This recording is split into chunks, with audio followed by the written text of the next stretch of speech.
CPM പ്രവർത്തകരും BJP പ്രവർത്തകരും തമ്മിൽ ഏറ്റുമുട്ടുന്നുണ്ടെന്നാണ് മനസ്സിലാക്കുന്നത്. പോലീസ് അവിടെ ഉണ്ട്. ഇപ്പോൾ പ്രേക്ഷകർക്ക് കാണാം, അവിടെ CPM പ്രവർത്തകരും BJP പ്രവർത്തകരും തമ്മിൽ നേർക്കുനേർ വെല്ലുവിളിക്കുന്നുണ്ട്. നീയൊന്നും കാണാത്ത, നിനക്കൊന്നും അറിയാൻ പാടില്ലാത്തൊരു മൈക്കിളിനെ ഞാൻ കണ്ടിട്ടുണ്ട്. ആ മൈക്കിളിനെ കണ്ടിരുന്നെങ്കിലേ നീയൊന്നും വായ തുറക്കില്ലായിരുന്നു. CPM പ്രവർത്തകർ ഇപ്പോൾ BJP പ്രവർത്തകർ നിൽക്കുന്ന സ്ഥലത്തേക്ക് വരികയാണോ? എന്താണ് അവിടെ ഒരു സംഘർഷ സാധ്യത കാണുന്നുണ്ടല്ലോ? BJP പ്രവർത്തകർ പ്രതിഷേധിക്കുന്ന സ്ഥലത്തേക്ക് CPM ജില്ലാ കമ്മിറ്റി ഓഫീസിൽ നിന്ന് CPIM പ്രവർത്തകർ മുദ്രാവാക്യം വിളിച്ചുകൊണ്ട് വരികയായിരുന്നു.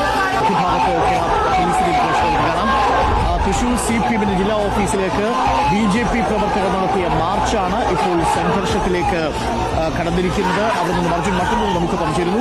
സുരേഷ് ഗോപിയുടെ ഓഫീസിന് മുൻപിൽ കരിയോയിൽ ഒഴിച്ചതിനെ തുടർന്നുണ്ടായ സംഘർഷമാണ് ഇപ്പോൾ CPMന്റെ ജില്ലാ കമ്മിറ്റി ഓഫീസിലേക്ക് എത്തിയിരിക്കുന്നത്. ഇപ്പോൾ മുട്ടിക്കൊണ്ടിരിക്കുന്നു, ഉന്തും തള്ളും ഉണ്ടാവുന്നത്. എനിക്ക് തോന്നുന്നു അവിടെ തളിച്ചുകൊണ്ട് നിൽക്കുന്ന BJP പ്രവർത്തകരുടെ അടുത്തേക്ക് CPM പ്രവർത്തകർ പോകാൻ ശ്രമിക്കുകയാണ്.